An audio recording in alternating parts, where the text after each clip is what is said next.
Assalamualaikum warahmatullahi wabarakatuh. Salam sehat untuk kita semua dan semoga kita selalu dalam lindungan Allah Subhanahu wa taala. Amin amin ya robbal alamin.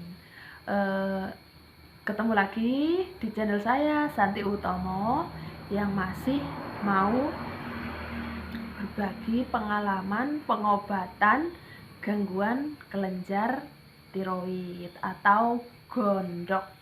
Nah, ya memang bahasa awamnya kita yaitu memang menyebutnya gondok. Bahasa kedokterannya yaitu kelenjar tiroid. Nah, gondok itu sendiri yaitu eh, kelenjar tiroid yang membesar atau ada benjolan. Nah, itu disebutnya gondok. Nah, jadi seperti itu teman-teman. Nah, dari part yang kemarin saya sudah membahas untuk ablasi dan apa apa harus diablasi juga untuk kelenjar tiroidnya. Nah, itu dan ya jawabannya ya. Terus memang karena memang pengobatan untuk gangguan kelenjar tiroid yang apalagi khususnya seperti saya kanker memang harus diablasi. Dan selanjutnya yaitu mau membahas ada pertanyaan dari akunnya Mas Ponco Budut yaitu eh, apa semua kelenjar tiroid itu bisa menjadi kanker. Nah, dan bagaimana caranya kita bisa mengetahui itu kanker atau bukan? Apa itu melalui operasi atau sebelum operasi kita bisa mengetahui kalau itu kanker atau bukan? Nah, jadi pertanyaan bagus ya Mas Ponco Budut, dan selalu mensupport saya. Terima kasih. Berdasarkan pertanyaan-pertanyaan ini, mudah-mudahan pertanyaan ini bisa untuk menjadi edukasi untuk teman-teman, karena memang kelenjar tiroid gangguannya itu kan memang samar, nggak terlalu kelihatan. Jadi kadang masyarakat umum biasanya masyarakat umum khususnya yang masih awam yang nggak tahu itu tiroid itu kadang jadi menyepelekan gejalanya. Tahu-taunya memang mungkin sudah mengalami gejala yang parah atau memang sudah, kalau yang kanker kadang sudah ada penyebaran tapi tidak terdeteksi. Nah, jadi seperti itu. Jadi mungkin pertanyaan ini nanti jawabannya yang bisa buat edukasi buat teman-teman semua agar lebih mengetahui gejala apa, terus apa tindakan apa yang bisa dilakukan untuk pengobatan gangguan kelenjar tiroid. Nah, ya untuk menjawab pertanyaan tadi yaitu apakah benjolan kelenjar tiroid bisa itu bisa menjadi kanker? Ya, kemungkinan jawabannya bisa iya. Yang pertama bisa iya, yang kedua bisa tidak juga. Nah, kalau bisa bisa iya karena memang kadang ya itu tadi, karena gejalanya samar dan gejalanya memang tidak berasa, kadang kita menyepelekan, tahu-tahu benjolan sudah membesar dan itu bisa biasanya menjadi kanker. Apalagi kalau benjolannya itu memang sifatnya padat. Nah, ya perlu digarisbawahi teman-teman, kalau benjolannya bersifat padat itu biasanya menuju ke arah kanker. Kan memang benjolan jenisnya ada dua, ada yang lembek seperti balon berisi air gitu, seperti itu kan, bisa goyang-goyang, bisa digerakkan atau bisa dipegang, bisa diraba tapi bergerak-gerak lembek. Nah itu apa yang pertama itu. Yang kedua terus ada yang padat. Nah, padat atau keras itu biasanya yang mengarah ke kanker. Nah, itu teman-teman perlu bisa dipahami, bisa buat pemahaman edukasi kita lah. Kalau memang ada benjolan yang keras itu perlu diwaspadai, berarti setidaknya butuh penanganan secepatnya. Nah, itu seperti itu. Nah, itu memang kalau mungkin pas masih kecil memang mungkin tidak menyebabkan kanker, tapi kalau kemungkinan sudah membesar, nah itu kan mesti kan jaringan di sekitarnya juga kan mungkin berpengaruh. Nah, jadinya bisa menimbulkan menjadi kanker. Nah, untuk mengetahui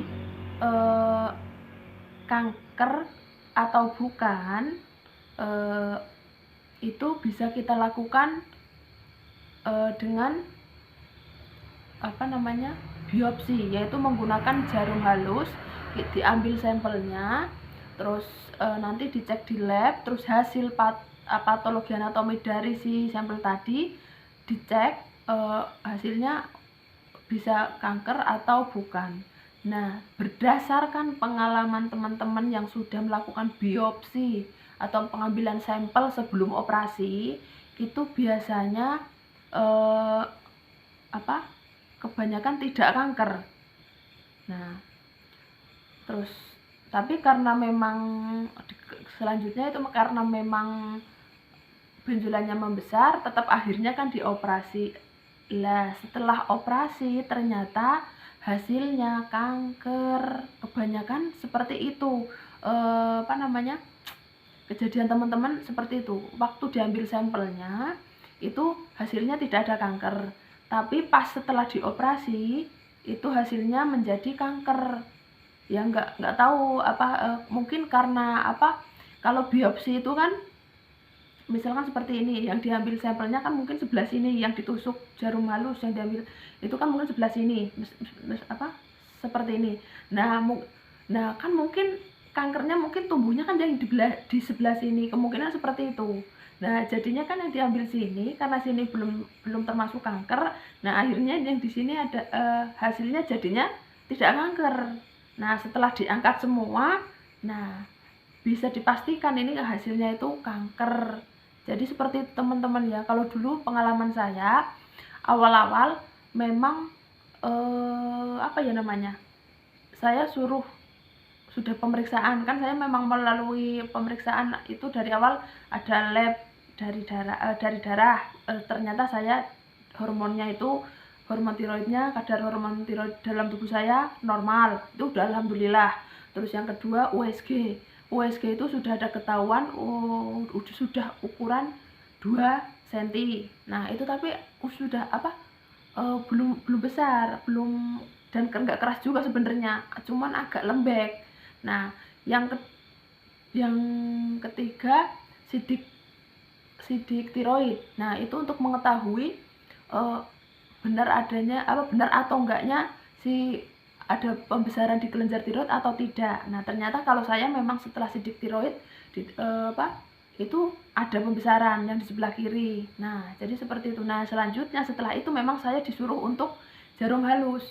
Nah tapi saya pun bayangannya pas di jarum halus itu kan takut juga, terus dan pas menanyakan biaya kan memang saya terkendala biaya, kok lumayan gitu kan. Sementara saya dari pengobatan yang dari cek darah sama cek USG sama sidik tiroid itu saya sudah menghabiskan banyak uang. Nah, ya waktu itu kan ya memang saya dan suami hanya karyawan swasta, jadi kan masih memikirkan gimana caranya bisa tetap bertahan hidup di perantauan. Waktu itu kan saya memang merantau gitu kan, nah, terus sama suami. Nah jadi saya tetap memikirkan biaya kehidupan juga, terus biaya berobat juga. Nah jadi akhirnya saya mundur karena kan memang yaitu pemikirannya ala masih kecil ini gitu kan ya, jadi seperti itu. Nah itu yang membuat saya ya intinya menyesal, tapi tapi sekarang alhamdulillah ya, penyesalan ada, tapi sekarang alhamdulillah saya sudah sehat kembali setelah operasi pengangkatan total, walaupun ya memang melakukan pengobatan melakukan pengobatannya memang ya lumayan, ya dibilang berat ya berat gitu kan, ya dibilang resiko ya resiko, memakan waktu semuanya ya, yaitu waktu, biaya, tenaga itu semuanya dikorbankan gitu kan ya. Tapi alhamdulillah sekarang saya sudah sehat, saya bisa merasakan kualitas hidup yang lebih baik ya, bersyukur sama Allah masih dikasih kesempatan. Nah jadi seperti itu, saya sudah karena saya takut di biopsi jarum halus itu, makanya saya terus berhenti. Nah dan akhirnya yaitu sampai akhir suatu ketika ya mungkin kalau pas itu mungkin langsung diangkat, saya mungkin tidak belum menjadi kanker, karena itu memang benjolannya itu masih lembek, masih nggak keras gitu kan ya, mungkin seperti itu. Nah tapi karena ya udahlah, baru setelah 6 tahun ke depan baru dioperasi, akhirnya memang sudah menjadi kanker. Nah jadi seperti itu ya untuk Mas Ponco Budut. Semoga penjelasannya saya bisa menjawab, yaitu benjolan yang sifatnya keras itu lebih mengarah ke kanker. Nah, terus dan kita bisa mengetahui kanker atau bukan itu bisa melalui biopsi jarum halus itu, yaitu pengambilan sampel atau setelah operasi pengangkatan. Nah, jadi seperti itu ya. Jadi untuk teman-teman semua, ya memang saya mengalami biopsi juga akhirnya. Itu mengalami biopsi itu akhirnya di sebelum operasi kedua. Nah, pengalaman saya sendiri, operasi kedua itu kan memang pengangkatan kelenjar tiroid yang sebelah kanan. Karena yang kiri tadi ini sudah diangkat dan kanker, jadi yang kanan harus diangkat juga untuk terapi ablasi. Nah, syaratnya memang terapi ablasi kan kedua kelenjar tiroid ini harus diangkat. Nah, saya yang kanan ini karena untuk memastikan hasilnya kanker atau bukan, jadi tetap diambil sampelnya, yaitu ditusuk dengan jarum, diambil kayak ya disedot gitu kan, disedot terus diambil sampelnya terus diperiksa, dan hasilnya memang tidak kanker atau yaitu istilah kedokterannya adenoma. Nah, tapi karena saya memang yang kiri sudah kanker, disarankan sama dokter suruh tetap diangkat semua, nanti terus untuk terapi ablasi biar seluruh sisa sel kankernya hancur atau dihilangkan gitu kan. Nah, jadi yaudah saya manut saran dokter, akhirnya di biopsi, ya memang ya itu biopsinya alhamdulillah ya tercover dengan kartu kesehatan. Jadi untuk teman-teman semua, kalau mau berobat memang menggunakan kartu kesehatan untuk gangguan kelenjar tiroid yang memang harus pengobatan jangka panjang, teman-teman tidak usah bingung atau tidak usah takut. Itu semuanya tercover sama kartu kesehatan. Nah, jadi yaitu untuk teman-teman semua tidak usah pokoknya yang bingung lagi gitu ya setidaknya kalau kita tercover dengan kartu kesehatan, kita tinggal memikirkan transportasi dan makan kita untuk bolak-balik ke rumah sakit tersebut. Nah, jadi seperti itu. Nah, saya dari karena memang itu memang karena mau operasi lagi, nah akhirnya di biopsi itu memang rasanya sakit.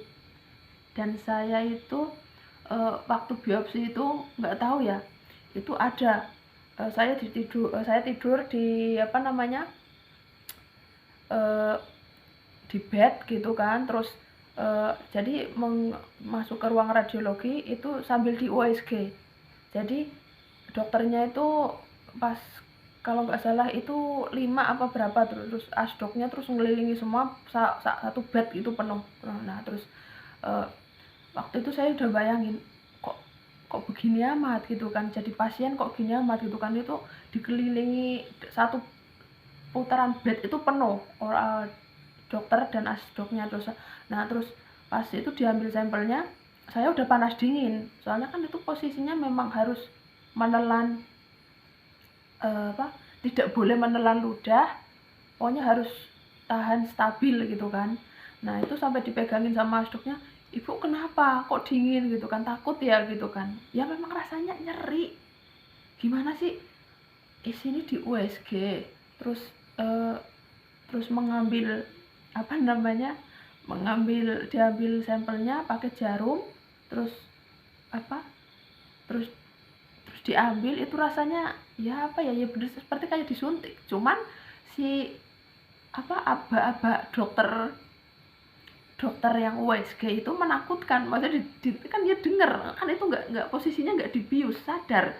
Nah, itu pas diambil sampelnya kedalaman, terus jangan gitu kan, itu kedalaman tarik gitu kan, jarumnya suruh narik. Nah kalau itu aja mungkin kan itu kan tipis jaringan sel-sel kita atau otot-otot kita kan, kita nggak tahu.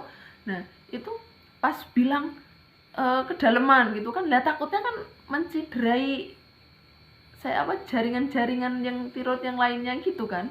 Nah itu kan bayangan saya kan udah takut. Nah akhirnya saya dingin terus berkeringat, keringat dingin, saya takut gitu kan. Terus ya udah pas udah dapat diambil hasilnya, ya alhamdulillah itu hasilnya tidak kanker. Terus di lab hasilnya itu tidak kanker yang sebelah, yaitu tapi karena memang yaitu saya mau ablasi untuk membersihkan sel kanker yang sebelah kiri, akhirnya harus diangkat semua dan dilakukanlah operasi pengangkatan yang kedua. Jadi seperti teman-teman ya, ya walaupun ya memang sakit, tapi ya itulah mungkin sebuah pengorbanan, sebuah perjuangan kita untuk menuju sehat seperti sekarang ini yang saya rasakan gitu kan.